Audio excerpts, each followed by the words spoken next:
Bonjour, aujourd'hui c'est une petite vidéo pour vous présenter les indispensables de tout ce qui est mécanique si vous souhaitez vous lancer ou voilà, vous commencer dans la mécanique. Donc il y a un certain nombre d'indispensables, il y a de l'outillage qui sert tout le temps, des outils qui permettent de manipuler le véhicule et une tenue adéquate pour pouvoir faire les choses proprement et en sécurité. Donc on va commencer par le plus important pour moi, c'est la tenue. Donc au niveau de la combinaison, donc ça c'est super pratique parce qu'au final on peut la mettre par-dessus ses vêtements. C'est une combinaison qui permet du coup de se protéger intégralement en une pièce. Donc on n'a pas de petits bouts de peau qui dépassent parce qu'on est par terre et qu'on est en train de se glisser sous le véhicule. Tout est protégé et du coup on n'abîme pas ses vêtements et on ne salit pas ses vêtements. Donc les genouillères, donc super important quand on fait des travaux qui sont à base de, très bas au niveau du véhicule. Donc on peut se poser dessus, hop, et justement ne pas se faire mal si on est sur du béton ou du gravier. Au niveau de la pose, donc c'est assez simple, tac, on enroule et on a le petit loquet de l'autre côté. Chaussures de sécurité, très important pour qu'un accident arrive vite. Et donc moi j'ai choisi ces chaussures là parce que donc il y a un renfort métallique comme sur les chantiers et en fait on n'a pas besoin de faire ses lacets, donc on va pas trébucher pour rien, on peut les enfiler comme des chaussons. Donc il y a un petit élastique qui permet de faire de l'enfilage facile et du coup on peut les enlever, les remettre très simplement. Et enfin les gants, donc indispensable pour la mécanique. Donc ça permet à la fois de ne pas se salir les mains et aussi de se protéger parce qu'il y a beaucoup de moments où en manipulant des pièces grippées ou des pièces qui sont rouillées, on peut se couper, se pincer très fortement comme le lapin du métro là, on peut se pincer très fortement, donc du coup très important. Donc là c'est un gant qui est assez fin, qui permet d'avoir toujours de la sensibilité, de pouvoir manipuler les objets avec les doigts. Donc alors voilà, c'est pour ça que j'ai choisi ceux-là. Il y en a d'autres qui peuvent être intéressants aussi quand on fait de la grosse mécanique et on porte des boîtes de vitesse ou qu'on manipule des moteurs qui ont des renforts, des petits amortisseurs sur les doigts. Mais on va dire que ceux qui vont vous servir le plus souvent, c'est vraiment ceux-là pour la mécanique de tous les jours. Donc par rapport à tout ce qui est levage du véhicule, donc les indispensables sont les chandelles. Alors ces chandelles là, très intéressantes parce que du coup il y a un réglage qui est assez fin de la hauteur qui permet justement de s'adapter vraiment à différents levages. Il se trouve que sur certains chantiers on ne peut pas lever la voiture comme on veut et donc c'est très important de pouvoir avoir un réglage super fin pour ne pas déstabiliser le véhicule et dans des conditions qui permettent de positionner le véhicule sur des chandelles simplement. Donc ça, très important, en avoir 2 minimum et voire 4 ou plus. Un cric de ce style là, alors ça déjà on peut les trouver directement gratuitement en casse. Il faut savoir que tous les véhicules quasiment en sont équipés. La spécificité de celui-là, donc c'est qu'il a une tête qui est universelle. Donc on peut placer n'importe quel type de véhicule là-dessus, au niveau des feuilles de renfort du véhicule. Il se trouve qu'il y a certains crics comme ça qui sont spécifiques à certaines voitures avec des attaches bien particuliers pour se prendre sur certains véhicules. Donc celui-là il est universel. Alors il y a plusieurs utilités à ça. Déjà le fait que ce soit une vis, donc on n'est pas sur un système hydraulique. Ça veut dire que quand on monte le véhicule, il a très peu de chances de redescendre. Donc ça peut nous servir même de chandelle. Et un deuxième avantage à ce cric là, c'est qu'il permet de lever le véhicule de façon linéaire vers le haut. Donc il y a certains moments quand la voiture est sur chandelle par exemple d'un côté et qu'on veut lever l'autre côté du véhicule, on n'a pas envie d'avoir un cric rouleur qui va bouger sous le véhicule et donc il va se déplacer et du coup déstabiliser la chandelle et faire tomber le véhicule. Grâce à un cric avec levage linéaire, ça permet vraiment d'équilibrer le véhicule et de lever le véhicule de façon très stable. Donc ça, indispensable, et c'est gratuit en casse, vous pouvez les récupérer. Les gens de la casse vous remercieront même de les récupérer et d'en faire quelque chose. Donc par rapport aux rampes de levage, donc généralement elles sont par deux, c'est mieux de les avoir par deux.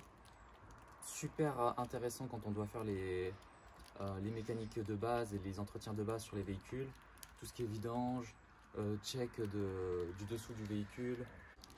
Donc, alors ce qu'il faut savoir, c'est qu'elles sont disponibles avec des batteries qui sont soit de 4,5 soit de 5 ampères-heure. Donc les batteries de 5 ampères-heure délivrent un peu plus et donc du coup permettent de profiter du couple de 400 Nm pendant plus longtemps. Alors, un indispensable qui sert tous les jours aussi, c'est le coffret Facom avec le cliquet. Donc le cliquet, spécificité, il est super fin, ça permet de pouvoir accéder à plein d'endroits et donc du coup de pouvoir avoir un accès rapide à certaines vis sans galérer. Dans ce coffret, donc moi il n'y avait pas ça normalement, ça il faut l'acheter à côté. C'est un cardan qui permet d'avoir un accès encore plus simplifié avec des points angulaires, voilà, qui permet de donner de l'angle quand on n'a pas vraiment des accès simples à certaines vis. Donc voilà. Donc le coffret se présente avec des douilles qui vont de 8 à 32. En général, c'est tout ce qu'il vous faudra pour tout ce qui est mécanique automobile. Okay. Alors pourquoi je vous présente des outils Facom?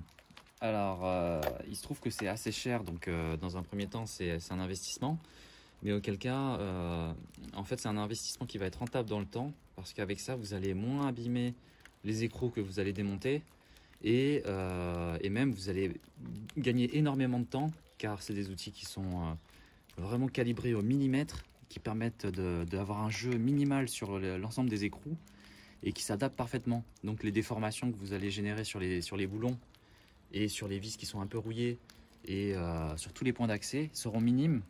Donc gain de temps, vous allez acheter moins de pièces, réacheter moins de boulons. Donc au final ça va être un gain d'argent aussi. Alors c'est un investissement mais qui en vaut vraiment la peine. Voilà, après très important aussi, donc il y a des cliquets de tailles différentes. Donc ça c'est un autre cliquet. Donc qui me sert pour des accès qui sont un peu plus restreints encore que le Facom. Donc j'ai encore une version encore plus petite d'un autre cliquet. Alors ça, pour le coup, je sais même pas comment je ferais pour vivre sans. Donc c'est un petit cliquet très plat avec des douilles qui vont de 6 à 13, qui sont parfaites pour tous les petites tuyauteries et les écrous, et avec une tête amovible où en fait on peut mettre voilà, du tournevis, du plat, du cruciforme, de l'étoile, et donc on peut mettre de la douille, voilà, directement.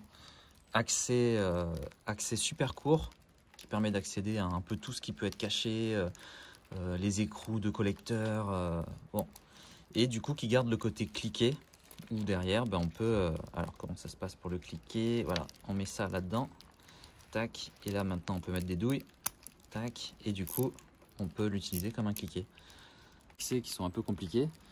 Donc ces rallonges là, donc avec une tête 1,5, permettent de mettre n'importe quelle douille sur l'embout et d'avoir une force qui est démultipliée, voilà, pour tout ce qui est déblocage d'écrous de cardan, les boulons de roue.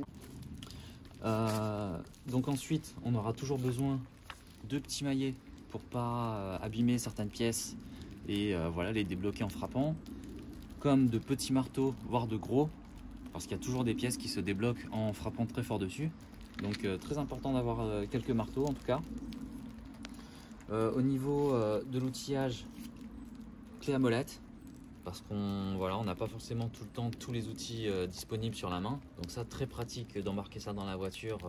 S'il y a quoi que ce soit qui se dévisse, on a toutes les clés de 6 à peu près 20. Donc voilà, c'est pas un outil de précision, mais en tout cas c'est un outil qui peut vraiment dépanner.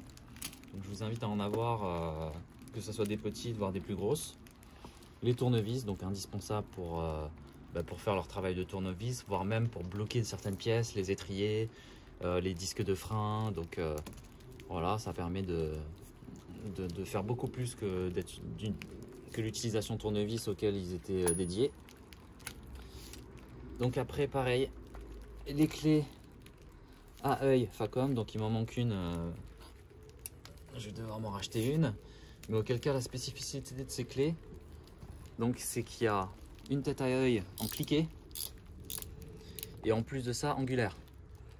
Donc là c'est le maxi combo, un accès simplifié à des endroits qui sont difficiles d'accès et en gardant le côté cliquet avec la partie à œil qui permet d'avoir un serrage et une adaptation max pour pouvoir forcer en toute sécurité sans déformer les pièces. Donc ça super important et pareil hein, comme tout Facom, garantie à vie. Et indispensable aussi des clés à pipe débouchantes. Alors pourquoi débouchantes? Parce qu'il en existe des non débouchantes qui sont fermées. Débouchantes pour pouvoir faire en sorte de passer des tournevis pour bloquer les choses et pour pouvoir tonner. C'est le seul outil qui nous permet de le faire, ou certaines douilles comme celle-ci, mais auquel cas voilà. Un coffret très pratique aussi qui réunissent pas mal d'outils. Il y a ce système là. Alors comment ça fonctionne? Il y a du 1,5 ou du moins. Alors je sais plus c'est combien l'autre.